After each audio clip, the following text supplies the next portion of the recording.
ನಮಸ್ತೆ ಮಕ್ಕಳೇ, ಎಲ್ಲರಿಗೂ ಲೆಟ್ಸ್ ಸ್ಟಡಿ ಯೂಟ್ಯೂಬ್ ಚಾನಲ್ಗೆ ಪ್ರೀತಿಯ ಸ್ವಾಗತ. ಲಾಸ್ಟ್ ಕ್ಲಾಸ್ನಲ್ಲಿ ನಾವು ಮೆಥಡ್ಸ್ ಆಫ್ ಚಾರ್ಜಿಂಗ್ ಅನ್ನೋ ಕಾನ್ಸೆಪ್ಟನ್ನು ನೋಡಿದ್ವಿ ಅಲ್ಲ ಮಕ್ಕಳೇ. ಈ ಒಂದು ಕ್ಲಾಸಲ್ಲಿ ಎಲೆಕ್ಟ್ರಿಕ್ ಚಾರ್ಜಸ್ ಆ್ಯಂಡ್ ಫೀಲ್ಡ್ಸ್ ಅನ್ನೋ ಚಾಪ್ಟರಲ್ಲಿ ಕೂಲಮ್ಸ್ ಇನ್ವರ್ಸ್ ಸ್ಕ್ವೇರ್ ಲಾ ಅನ್ನೋದು ತುಂಬ ಇಂಪಾರ್ಟೆಂಟ್ ಕಾನ್ಸೆಪ್ಟು. ಇದನ್ನು ನಾವು ಇವತ್ತು ಶುರು ಮಾಡೋಣ ಮಕ್ಕಳೇ. ಇದನ್ನು ಎಷ್ಟು ಸಾಧ್ಯನೋ ಅಷ್ಟು very very very very very important ಅಂತ ಹಾಕ್ಕೊಂಡು ಗಮನ ಇಟ್ಕೊಂಡು ಏನು ಮಾಡಬೇಕು, ಇದನ್ನು ಕಲ್ತ್ಕೋಬೇಕು. ಆಯಿತಾ? ಅಷ್ಟು ಇಂಪಾರ್ಟೆಂಟು ಮಕ್ಕಳೇ. ಅರ್ಥ ಆಗ್ತಾ ಇದೆಯಾ? ಸೊ ಇಲ್ಲಿ ನೋಡಿ, ಸ್ಟೇಟ್ಮೆಂಟ್ ಹೋಗೋಕ್ಕಿಂತ ಮುಂಚೆ ಮಕ್ಕಳೇ ಫಸ್ಟು ಕಾನ್ಸೆಪ್ಟನ್ನು ಕಲ್ತ್ಕೊಂಡ್ಬಿಡೋಣ ನಾವು. ಆಯಿತಾ? ಏನು ಕಾನ್ಸೆಪ್ಟು ನೋಡಿ, ಇಲ್ಲಿ ಬರೀತೀನಿ. ಎರಡು ಚಾರ್ಜಸನ್ನು ಕನ್ಸಿಡರ್ ಮಾಡಿ ಮಕ್ಕಳೇ. ಆಯಿತಾ? Q1 ಅನ್ನೋ ಒಂದು ಚಾರ್ಜು ಮತ್ತು Q2 ಅನ್ನೋದು ಒಂದು ಚಾರ್ಜು, ಎರಡೂ ಕೂಡ ಪಾಸಿಟಿವ್ ಚಾರ್ಜನ್ನು ತೊಗೊಂಡಿದ್ದೀವಿ. ಆಯಿತಾ? ಇವೆರಡರ ಮಧ್ಯೆ ಇರುವಂತಹ ಡಿಸ್ಟೆನ್ಸು ಆರಷ್ಟು ಡಿಸ್ಟೆನ್ಸ್ ಇದೆ ಅಂತ ಇಟ್ಕೊಳ್ಳಿ. ಆಯಿತಾ? ಇವೆರಡರ ಮಧ್ಯೆ ಇನ್ನೇನು ಆ್ಯಕ್ಟ್ ಆಗುತ್ತೆ ಅಂತ ಹೇಳಿದ್ರೆ ಫೋರ್ಸ್ ಆ್ಯಕ್ಟ್ ಆಗುತ್ತೆ. ಕರೆಕ್ಟಾ? ಈ ಫೋರ್ಸ್ ಆ್ಯಕ್ಟ್ ಆಗೋದ್ರಿಂದ ಎರಡೂ ಪಾಸಿಟಿವ್ ಆಗಿರೋದ್ರಿಂದ ರಿಪ್ಪಲ್ ಆಗ್ತಾ ಇದ್ದಾವೆ. ಆಯಿತಾ? ಫೋರ್ಸು ರಿಪ್ಪಲ್ ಆಗ್ತಾ ಇದೆ. ಎಫ್ ಅಂತ ತಗೊಳ್ಳಿ. Force acts along the line joining between 2 point charges. ಈ ಚಾರ್ಜಸ್ ಏನು ಮಕ್ಕಳೇ? ಪಾಯಿಂಟ್ ಚಾರ್ಜಸ್ ಅಂತ ತಗೊಳ್ತಾ ಇದ್ದೀವಿ. ಆಯಿತಾ? ಸ್ಟೇಟ್ಮೆಂಟ್ ಹೇಗೆ ಹೇಳ್ತೀರಾ ಮಕ್ಕಳೇ? ತುಂಬ ಈಸಿ ಮಕ್ಕಳೇ. ನೋಡಿ, ಸ್ಟೇಟ್ಮೆಂಟ್ ಏನು ಹೇಳ್ತಾ ಇದೆ ಅಂತಂದರೆ, the electrostatic force of attraction or repulsion between 2 point charges it is directly proportional to the product of magnitude of their charges and inversely proportional to the square of the distance between them. ಇನ್ನೊಂದ್ಸರಿ ಹೇಳ್ತೀನಿ ನೋಡಿ, ಎರಡು charges ಇದಾವೆ ಅಲ್ವಾ, ಈ ಎರಡು ಚಾರ್ಜಸ್ದು ಕೂಡ product ಮಾಡಿದರೆ ಇದಕ್ಕೆ ಡೈರೆಕ್ಷನಲಿ ಪ್ರಪೋರ್ಷನಲ್ ಆಗಿರುತ್ತೆ. ಯಾವುದು? Charges is directly proportional to the product of magnitude of their charges and inversely proportional to the square of the distance between them. ಹಾಗಿದ್ರೆ ಫೋರ್ಸ್ ಯಾವ ಕಡೆ ಆ್ಯಕ್ಟ್ ಆಗುತ್ತೆ ಅಂತ ಹೇಳಿದ್ರೆ, the force acts along the line joining the 2 point charges. ಆಯಿತಾ? ಒಂದ್ಸರಿ ಬರೆದ್ರೆ ನಿಮ್ಗೆ ಗೊತ್ತಾಗುತ್ತೆ ನೋಡಿ ಮಕ್ಕಳೇ. The force of the electrostatic force of attraction, the electrostatic force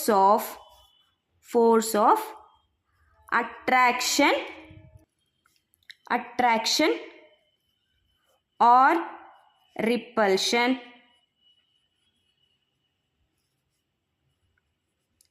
between ಯಾವುದ್ರ ಮಧ್ಯೆ? ಎರಡು ಚಾರ್ಜಸ್ ಮಧ್ಯೆ. ಆಯಿತಾ? Between 2 point charges. Okay, next, it is directly proportional to, ಇಲ್ಲಿ ಇಟ್ಟಂತ ಬರೆದ್ಬಿಡ್ತೀನಿ ನೋಡಿ. ಇಟ್ ಈಸ್ ಫಸ್ಟ್ ಒನ್ ಹೀಗೆ ಬರೀರಿ ಮಕ್ಕಳೇ. Directly proportional to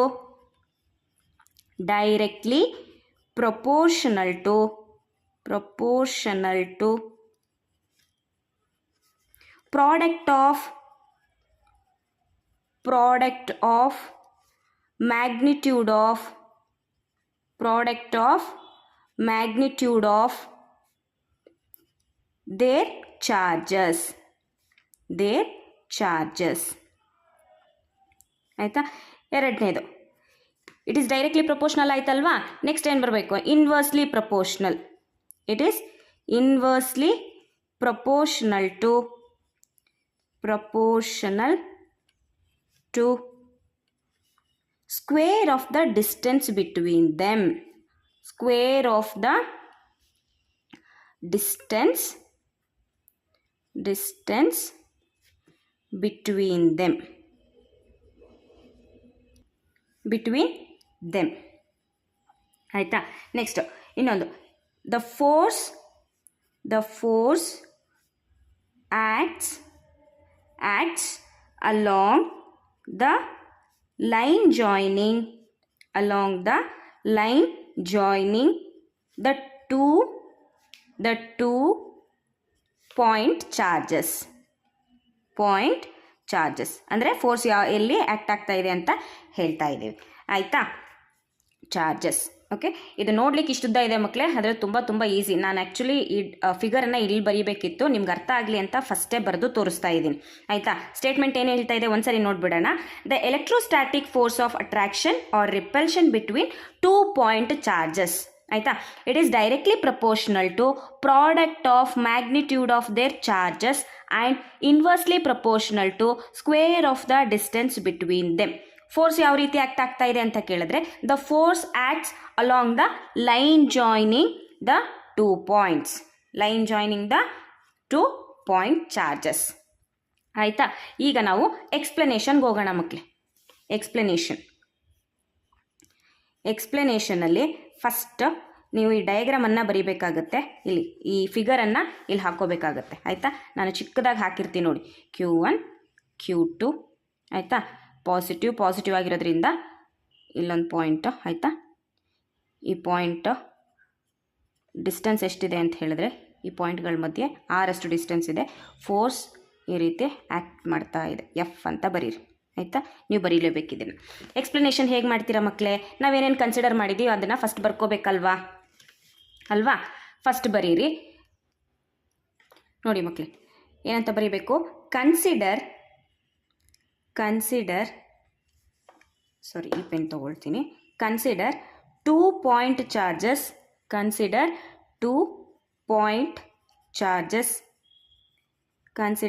2 point charges Q1 and Q2 separated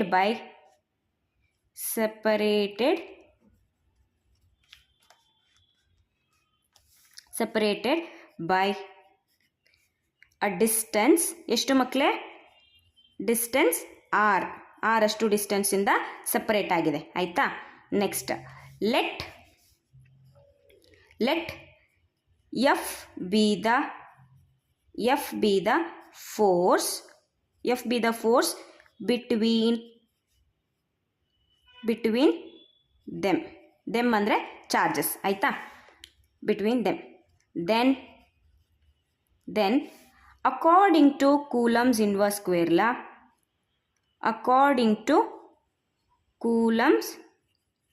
Coulomb's inverse square law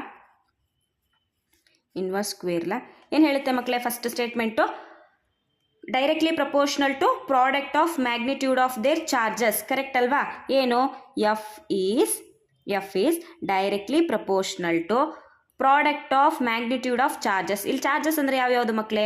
Q1 ಮತ್ತು Q2. ಕರೆಕ್ಟ್ ಅಲ್ವಾ? F is directly proportional to Q1 and Q2. ಆಯಿತಾ. Call it as equation number 1. ಎರಡನೇದೇನು? Inversely proportional to square of the distance between them. ಕರೆಕ್ಟಾ? F is inversely proportional to square of the distance between them. Distance ಎಷ್ಟಿದೆ ಇಲ್ಲಿ? R square ಅಷ್ಟು ಬರೀಬೇಕಿಲ್ಲಿ. ಆಯಿತಾ. ಈಗ equation number 2 ಅಂತ ತಗೊಳ್ಳಿ. ಕಂಬೈನ್ ಈಕ್ವೇಷನ್ 1 and 2 ಅಂತ ಬರೆದು combine equation 1 and 2. Okay. Next ಏನಾಗುತ್ತೆ? F is directly proportional to Q1 Q2 ಆದರೆ inversely proportional to R square ಅಲ್ವಾ ಮಕ್ಕಳೇ. ಈಗ ನಾವು ಈ ಪ್ರಪೋರ್ಷನಾಲಿಟಿಯನ್ನು ಏನು ಮಾಡಬೇಕು? ರಿಮೂವ್ ಮಾಡಬೇಕು. ಇದನ್ನು ತೆಗಿಬೇಕು ಅಂತ ಹೇಳಿದ್ರೆ ಒಂದು ಕಾನ್ಸ್ಟೆಂಟನ್ನು ಏನು ಮಾಡಬೇಕು? ಇಂಟ್ರೊಡ್ಯೂಸ್ ಮಾಡಬೇಕು. F is equals to K into Q1 Q2 divided by R square. ಆಯಿತಾ. ಇದೇ ನಿಮ್ಮ ಕೂಲಮ್ಸ್ ಇನ್ವರ್ಸ್ ಸ್ಕ್ವೇರ್ ಲಾ. ಅರ್ಥ ಆಯ್ತಾ ಮಕ್ಕಳೇ? ವೇರ್ ಕೆ ಈಸ್, ವೇರ್ ಅಂದರೆ ವೇರ್ ಕೆನ ಇಂಟ್ರೊಡ್ಯೂಸ್ ಮಾಡಿದ್ದೀರಲ್ವ ಅದನ್ನು ಬರೀಬೇಕು. Where K is a proportional constant.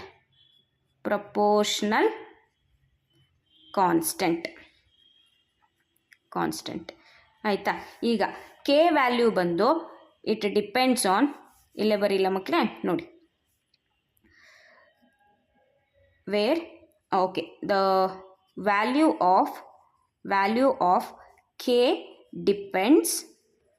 Depends upon first ಯಾವ್ಯಾವ್ದ್ರ ಮೇಲೆಲ್ಲ ಡಿಪೆಂಡ್ ಆಗಿರುತ್ತೆ ಅಂತ. ಆಯಿತಾ. System of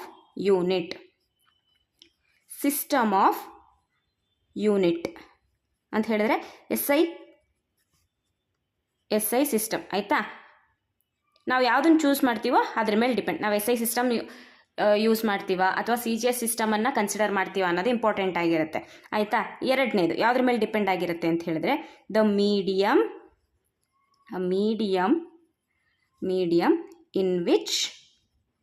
in which the charges are present.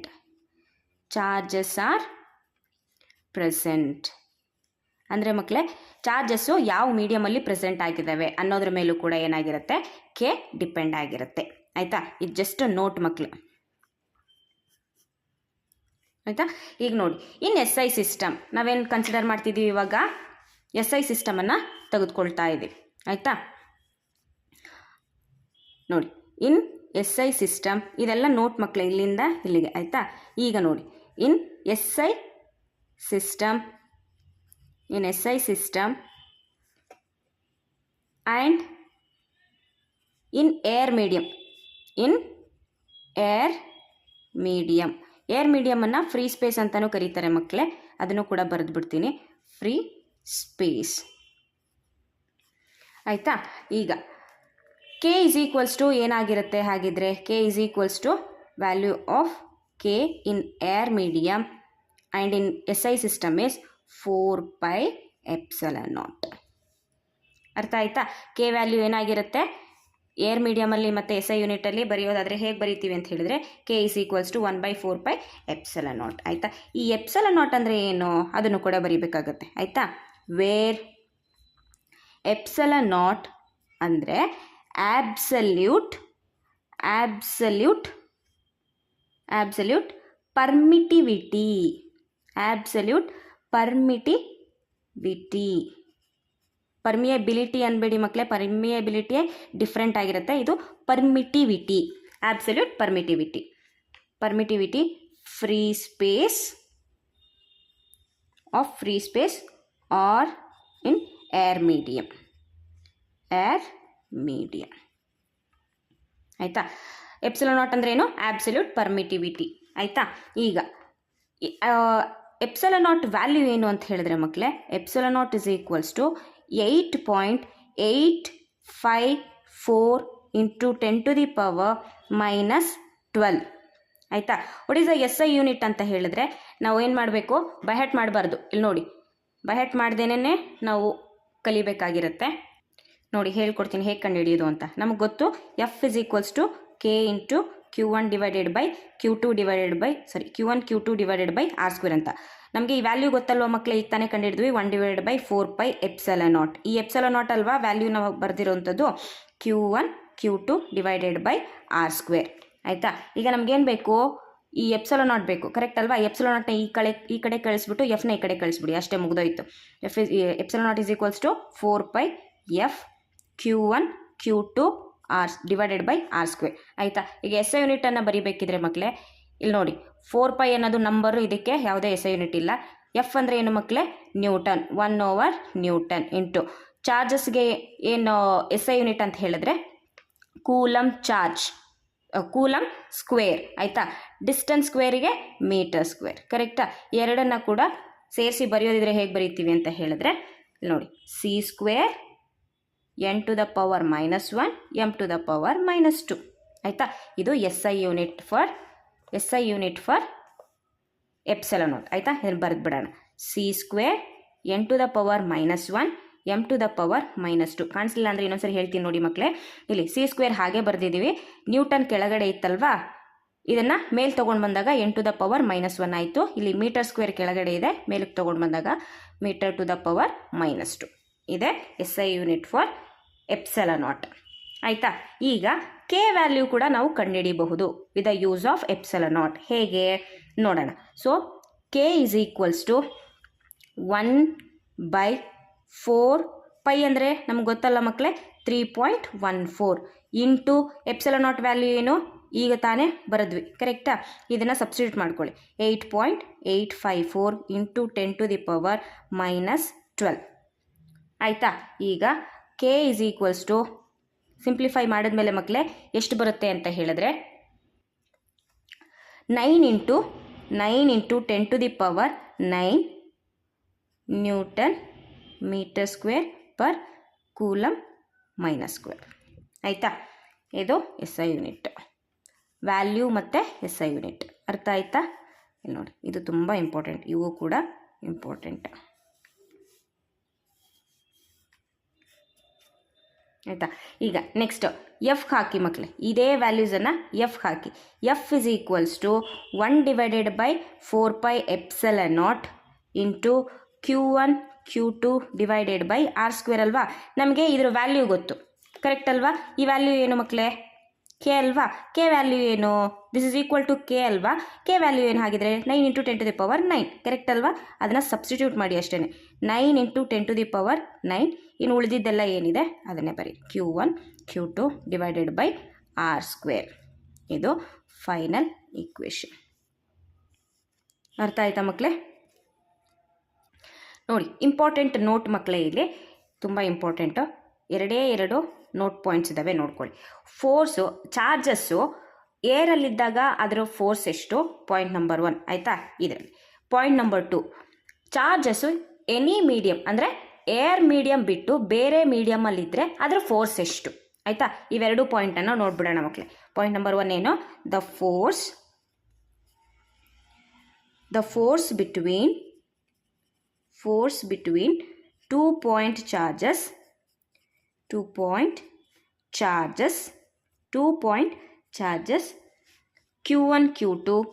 Q1 and Q2 separated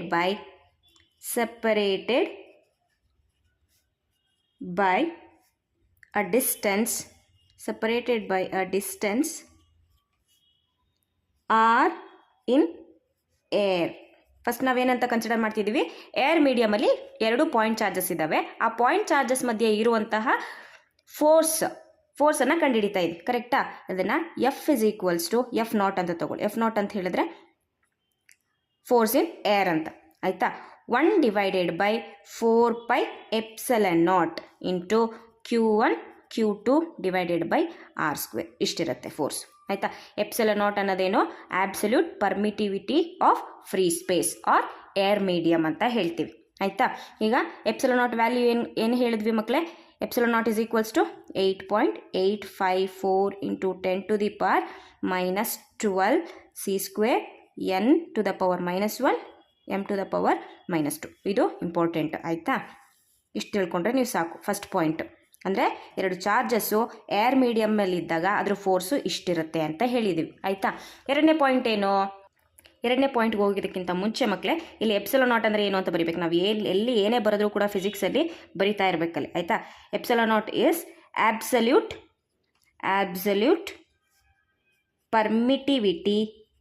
permittivity of free space. Free space ಅಂದರೆ ಏನು ಮಕ್ಕಳೇ? ಏರ್ ಮೀಡಿಯಮ್ ಅಂತ, ಆಯಿತಾ? ಫ್ರೀ ಸ್ಪೇಸ್ ಅಂತನಾದರೂ ಹೇಳ್ಬೋದು ಅಥವಾ ಏರ್ ಮೀಡಿಯಮ್ ಅಂತನಾದರೂ ಬರೀಬೋದು. ಏರ್ ಮೀಡಿಯಮ್, ಆಯಿತಾ? ನೆಕ್ಸ್ಟ್ ಎರಡನೇದೇನು? 2 ಚಾರ್ಜಸನ್ನು ತೊಗೊಂಡು ಡಿಫ್ರೆಂಟ್ ಮೀಡಿಯಮಲ್ಲಿ ಇಡೋದು, ಎನಿ ಮೀಡಿಯಮಲ್ಲಿ ಇಡುವಂಥದ್ದು, ಆಯಿತಾ? ಇಲ್ಲಿ ನೋಡಿ, ಎರಡನೇದು the force between 2 point charges same Q1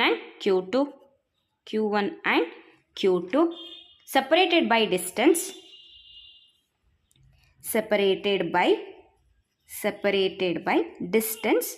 ಎಷ್ಟು ಮಕ್ಕಳೇ?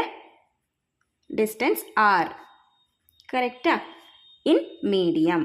ನಾವು ಏರ್ ಮೀಡಿಯಮ್ ಅಂತ ಮೆನ್ಷನ್ ಮಾಡಿಲ್ಲ ಮಕ್ಕಳೇ, ಇನ್ ಮೀಡಿಯಮ್ ಅಂತ ಕನ್ಸಿಡರ್ ಮಾಡಿದ್ದೀವಿ. ಅದು ಯಾವುದಾದ್ರೂ ಮೀಡಿಯಮ್ ಆಗಿರ್ಬೋದು. ಫೋರ್ಸ್ ಎಷ್ಟಿರುತ್ತೆ ಹಾಗಿದ್ರೆ ಮೀಡಿಯಮಲ್ಲಿ? Fm ಅಂತ ಬರೆದು ಮೀಡಿಯಮ್ನಲ್ಲಿರುವಂಥ ಫೋರ್ಸ್, ಆಯಿತಾ? ಫೋರ್ಸ್ 1/4πε0 ಬರೀಬಾರ್ದು, ಬರೀ ಎಪ್ಸಲಾನ್ ಬರೀಬೇಕಿಲ್ಲಿ. ಏನಕ್ಕೆ ಅಂದರೆ ε0 ಅಂತ ಹೇಳಿದ್ರೆ ಏನಿಲ್ಲಿ ಏರ್ ಮೀಡಿಯಮಲ್ಲಿರುವಂತಹ ಒಂದು absolute permittivity of free space ε0 ಅಂತ ಹೇಳಿದ್ರೆ, ಆಯಿತಾ? ಎಪ್ಸಲಾನ್ ಬೇರೆ, ಆಯಿತಾ? ಎಪ್ಸಲಾನ್ ಅಂದ್ರೇನು? Permittivity of the medium. ಅರ್ಥ ಆಗ್ತಿದೆಯಾ? ಸೊ ಉಳಿದಿದ್ದೆಲ್ಲ same, Q1 Q2 divided by R². So ಇದು 2 ಚಾರ್ಜಸನ್ನು ಮೀಡಿಯಮಲ್ಲಿಟ್ಟಾಗ ಅದ್ರ ಮಧ್ಯೆ ಇರುವಂತಹ ಫೋರ್ಸ್ ಎಷ್ಟು ಅಂತ ಕೇಳಿದ್ರೆ ಇಷ್ಟು ಅಂತ ಹೇಳಬೇಕು, ಆಯಿತಾ? ಈಗ ಇಸ್ ಈಕ್ವಲ್ಸ್ ಟು, ಹಾಗಂದರೆ ಬರೀರಿ ಮಕ್ಕಳೇ ಆಯಿತಾ, permittivity of the medium, permittivity of the medium ಆಯಿತಾ. ಹಾಗಿದ್ರೆ ಇದರ ವ್ಯಾಲ್ಯೂ ಏನು ಅಂತ ಹೇಳಿದ್ರೆ ಎಪ್ಸಲನ್ ನಾಟ್, ಉಲ್ಟಾ ಬರೆದ್ಬಿಟ್ಟೆ, epsilon is equals to epsilon naught into epsilon r ಆಯಿತಾ. ಇಷ್ಟು ನೆನ್ಪಿಟ್ಕೊಂಡ್ರೆ ಸಾಕು ಮಕ್ಕಳು. ನೆಕ್ಸ್ಟ್ ಲಾಸ್ಟ್ ಇನ್ನು ಒಂದೇ ಒಂದು ಕಾನ್ಸೆಪ್ಟನ್ನು ಮಾಡಿಬಿಡೋಣ ಇವಾಗ. S I unit or practical unit of charge ಅಂತ ಹೇಳಿದ್ರೆ ಏನು ನೋಡಿ, ಇಲ್ಲಿ ಬೇರೆ ಇಂಕನ್ನು ಯೂಸ್ ಮಾಡೋಣ ನೋಡಿ. S I unit or practical unit ಅಂತಲೂ ಕರೀತಾರೆ ಮಕ್ಕಳೇ ಇದಕ್ಕೆ ಆಯಿತಾ. Practical unit of charge answer ಏನು ಮಕ್ಕಳೇ, ನೀವು ಆಲ್ರೆಡಿ ಹೇಳ್ತಾ ಇರ್ತೀರ ಅನಿಸುತ್ತೆ, ಯಾವುದು? Coulomb. S I unit or practical unit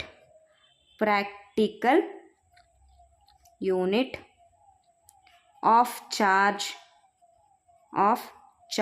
is coulomb ಆಯಿತಾ. ಇದೇ ಆನ್ಸರ್ ಇದಕ್ಕೆ. ನೆಕ್ಸ್ಟ್ ಡಿಫೈನ್ 1 ಕೂಲಮ್ ಆರ್, ಇನ್ನೊಂದು ಥರನೂ ಕೇಳ್ತಾರೆ ಇದನ್ನು, ಡಿಫೈನ್ 1 ಕೂಲಮ್ ಅಥವಾ ಡಿಫೈನ್ ಕೂಲಮ್ ಅಂತಲೂ ಹಾಕ್ಕೊಳ್ಳಿ ಆಯಿತಾ. Define coulomb or define S I unit of charge,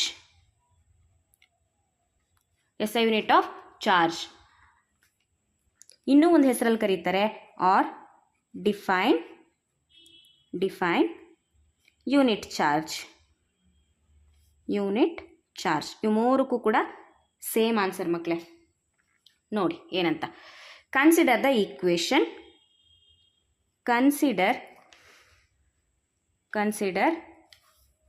consider the equation F is equals to ನಮ್ಗೆ ಗೊತ್ತು 1/4 epsilon naught Q1 Q2 divided by R square ಆಯಿತಾ. if Q1 ಅನ್ನೋದು 1 ಕೂಲಮ್ ಆಫ್ ಚಾರ್ಜ್ ಇದ್ದು Q2 ಅನ್ನೋದು ಕೂಡ 1 ಕೂಲಮ್ ಆಫ್ ಚಾರ್ಜ್ ಇತ್ತು ಅಂತ ಹೇಳಿದ್ರೆ, next and R is equals to 1 metre ಅಂದರೆ ಮಕ್ಕಳೇ ಇಲ್ಲಿ Q1 Q2 ಇದೆ ಅಲ್ವಾ, ಇದರದ್ದು ವ್ಯಾಲ್ಯೂ ಬಂದು 1 ಕೂಲಮ್ ಅಷ್ಟು Q1 ಚಾರ್ಜ್ ಇದೆ, 1 ಕೂಲಮ್ ಅಷ್ಟು Q2 ಚಾರ್ಜ್ ಇದೆ. ಇವೆರಡರ ಮಧ್ಯೆ ಇರುವಂತಹ ಡಿಸ್ಟೆನ್ಸು 1 ಮೀಟರ್ ಅಷ್ಟಿದೆ. R is equals to 1 metre. ಈ ರೀತಿ ಇದ್ದರೆ ಆಯಿತಾ. ನೆಕ್ಸ್ಟ್ ಏನಾಗುತ್ತೆ ಹಾಗಿದ್ರೆ force F is equals to 9 × 10⁹ newton ಇಷ್ಟಾಗಿರುತ್ತೆ. Q1 1 Q2 1 divided by 1 anything 1/1 ಅಂದರೆ 1. ಇನ್ನು ಉಳಿದಿರೋದೇನು 1/4 ಎಪ್ಸಲನ್ ನಾಟ್, ಕರೆಕ್ಟ್ ಅಲ್ವಾ. 1/4 ಎಪ್ಸಲನ್ ನಾಟ್ ವ್ಯಾಲ್ಯೂ ಏನು 9 × 10⁹ ನ್ಯೂಟನ್. ಅರ್ಥ ಆಯ್ತಾ ಮಕ್ಕಳೇ? ಇದು ಹೀಗೆ ಬರೆದಿದ್ದೀನಿ ನೋಡಿ ನಾನು. F is equals to, ಇಲ್ಲಿ ಬರಿತೀನಿ ನೋಡಿ, ಇಲ್ಲಿ ಎಕ್ಸ್ಪ್ಲೇನ್ ಮಾಡ್ತೀನಿ ನೋಡಿ. F is equals to 1/4 epsilon naught ಇತ್ತಲ್ವಾ, ಜಸ್ಟ್ ಇದನ್ನೆಲ್ಲ ಅಪ್ಲೈ ಮಾಡಿ. 1/4 ಎಪ್ಸಲನ್ ನಾಟ್, Q1 ಅಂದರೆ 1, Q2 ಅಂದರೆ 1 ಡಿವೈಡೆಡ್ ಬೈ 1 ಆಯಿತಾ. ಉಳಿದಿರೋದೇನು F is equals to 1/4 epsilon not ಉಳಿತು ಆಯಿತಾ. 1/4 ಎಪ್ಸಲನ್ ನಾಟ್ ವ್ಯಾಲ್ಯೂ ಏನು, F is equals to 9 × 10⁹ Newton. ಇದನ್ನೇ ನಾನು ಇಲ್ಲಿ ಡೈರೆಕ್ಟಾಗಿ ಬರೆದಿದ್ದೀನಿ ಮಕ್ಕಳೇ. ಅರ್ಥ ಆಯಿತಾ? ಸೊ ಇವಾಗ ಡೆಫಿನೇಷನ್ ಇಂಪಾರ್ಟೆಂಟ್ ಅಲ್ವಾ ಮಕ್ಕಳೇ. ಡೆಫಿನೇಷನ್ ನೋಡೋಣ ನೋಡಿ. ಇದೊಂದು ಡೆಫಿನೇಷನ್ ಮಾಡಿಬಿಟ್ಟು ಕ್ಲಾಸನ್ನು ಎಂಡ್ ಮಾಡೋಣ ಆಯಿತಾ. ಸೊ ಡೆಫಿನೇಷನ್ ನೋಡಿ ಇಲ್ಲಿ, ದಸ್ ಇದಕ್ಕೆ ಬರೀತಾ ಇದ್ದೀವಿ ನಾವು ಆಯಿತಾ. ಡೆಫಿನೇಷನ್ ಆಫ್ ಯೂನಿಟ್ ಚಾರ್ಜ್ ಅಥವಾ ಕೂಲಮ್ ಅಂತ ಕೇಳಿದ್ರೆ ಈ ರೀತಿ ಬರೀರಿ. Coulomb is that charge which when placed at a distance, ಎಷ್ಟು ಡಿಸ್ಟೆನ್ಸಲ್ಲಿ ಇಟ್ಟಿದ್ದೀವಿ ಮಕ್ಕಳೇ 1 ಮೀಟರ್ ಅಷ್ಟು distance, 1 metre in air or vacuum. ಏಕೆ ಅಂತ ಹೇಳಿದ್ರೆ ಇಲ್ಲಿ ನಾವು ಎಪ್ಸಲನ್ ನಾಟ್ ಅನ್ನು ಯೂಸ್ ಮಾಡ್ಕೊಂಡಿದ್ದೀವಿ, ಹಾಗಾಗಿ air or vacuum. So it is repelled by a force 9 × 10⁹ newton. ಇದು definition of coulomb or unit charge ಅಥವಾ SI ಯೂನಿಟ್ ಆಫ್ ಚಾರ್ಜ್. ಆಯಿತಾ? ಇಷ್ಟು ಈ ಹೊತ್ತಿಗೆ ಸಾಕು ಮಕ್ಕಳೇ. ನೆಕ್ಸ್ಟ್ ಕ್ಲಾಸು ಮುಂದುವರ್ಸೋಣ. Thank you so much. Lots of love ಮಕ್ಕಳೇ. Thank you.